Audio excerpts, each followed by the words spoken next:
जो लोग पाइल्स को बिना सर्जरी के ठीक करने के ऑप्शंस ढूंढ रहे हैं, ये वीडियो उनके लिए है। तो क्या पाइल्स बिना सर्जरी के ठीक हो सकता है? तो मैं बोलूँगा हाँ, पर कैसे? ये जानने के लिए इस वीडियो के एंड तक बने रहिए।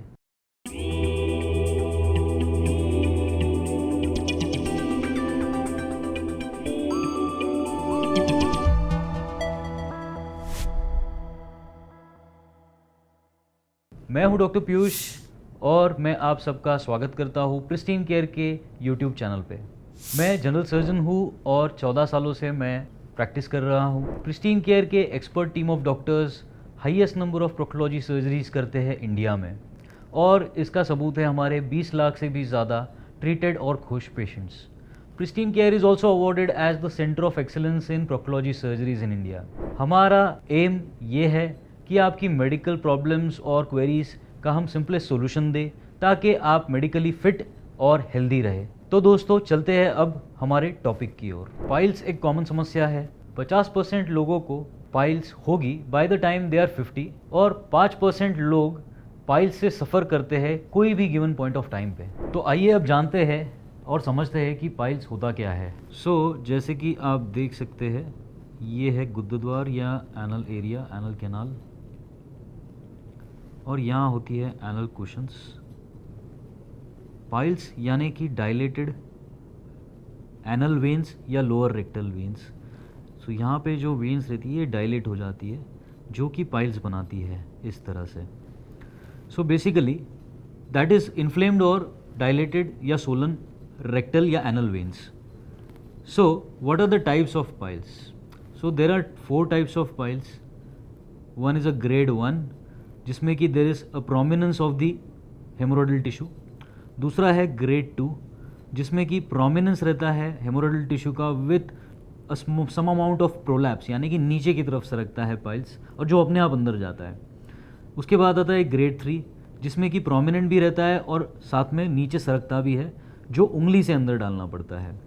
और चौथा है ग्रेड 4 जिसमें कि ये जो टिश्यू रहता है ये बाहर के बाहर ही रहता है और अंदर नहीं जा सकता है, ना उंगली से ना अपने आप।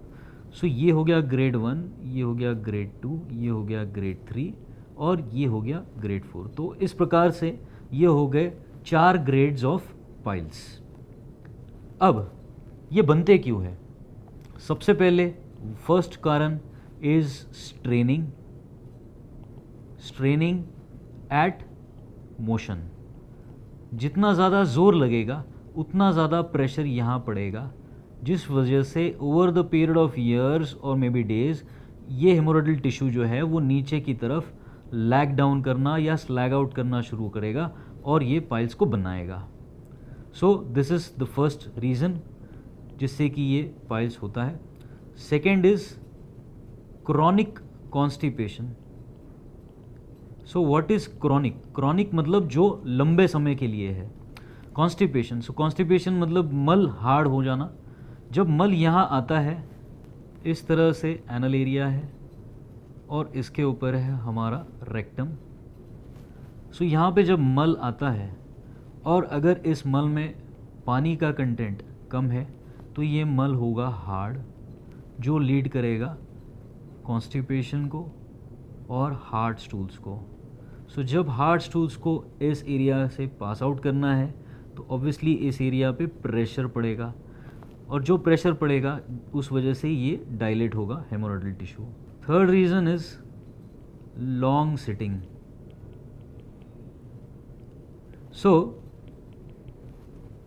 लंबे समय के लिए बैठने से ये होता है कि यहाँ पे जो हेमोरॉइडल वेसल्स रहती है वो डायलेट होना शुरू करती है, और जब वो डायलेट होने शुरू करती है तो वो पाइल्स बनाना शुरू करती है। Fourth reason is long toilet time.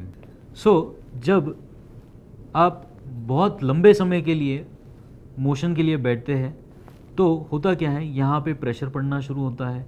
क्योंकि ये कंटिन्यूस प्रेशर रहता है तो यहाँ पे फिर से जब ये समय आप हमेशा के लिए लंबे समय के लिए बैठते हो और ये मल्टीपल टाइम्स रिपीट होता है, मल्टीपल टाइम रिपीट्स होता है, तो यहाँ पे डायलिटेशन होना शुरू हो जाता है हेमोरॉइडल टिश्यू का, जिससे कि ये पाइल्स बनना शुरू होता है।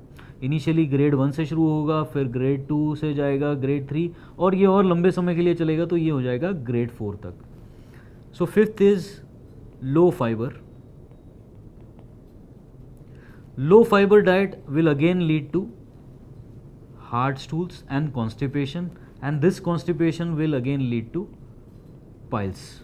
Okay, so now these are the reasons कि जिससे ये piles होता है. तो अब जानते हैं ट्रीटमेंट ऑप्शंस क्या है. सबसे पहले कंजर्वेटिव ऑप्शंस, जिसमें कि आता है डाइट में फाइबर डाइट इंक्रीज करना है. सेकेंड इज़ वाटर इनटेक बढ़ाना है. Third is taking stool softeners ताकि कॉन्स्टिपेशन ना हो और ये प्रॉब्लम ना हो. Fourth is some medicines that can be used for piles. Then second option is office based treatment, जिसमें कि आता है रबर बैंड लाइगेशन, जिसमें कि पाइल्स को रबर बैंड से लाइगेट किया जाता है. सेकेंड इज़ इंफ्रारेड फोटोकोएगुलेशन, जिसमें कि ये पाइल्स को कोएगुलेट कर दिया जाता है ओपीडी बेसिस पे. Then third is sclerotherapy, that is called as injection sclerotherapy, जिसमें कि एक इंजेक्शन दिया जाता है ताकि वो पाइल्स ख़त्म हो. Then third is surgical option. So surgery will be option when the piles grade is high. So अगर ग्रेड 1 या ग्रेड 2 के पाइल्स है तो they can be manage at home with home remedies and normal remedies. But अगर grade 3 या grade 4 के piles है तो then surgical option is the best option for complete resolution and treatment. Pristine care के expert doctors India में highest number of proctology, piles fissure and fistula surgeries करते हैं. अगर आपको इससे रिलेटेड कोई समस्या है तो आप दिए गए नंबर पे कॉल कर सकते हैं. प्रिस्टीन के एक्सपर्ट डॉक्टर्स आपकी प्रॉब्लम समझेंगे, सुनेंगे और आपको सही सलाह देंगे. याद रखें दोस्तों, आपकी सेहत और फिटनेस हमारे लिए सबसे ज़्यादा ज़रूरी है. सो दोस्तों, आज के वीडियो में बस इतना ही. वीडियो में दी गई इन्फॉर्मेशन अगर आपको अच्छी लगी है तो आप इस वीडियो को लाइक करें, इस वीडियो को अपने फ्रेंड्स और फैमिली के साथ शेयर करें और चैनल को सब्सक्राइब करें. सो मिलते हैं अगले वीडियो में. धन्यवाद. Book your appointment on Pristine Care. अपनी पाइल्स, फिशर या फिस्टुला से रिलेटेड कोई भी क्वेरीज के लिए हमें कॉल या व्हाट्सएप करिए और सही सलाह पाइए.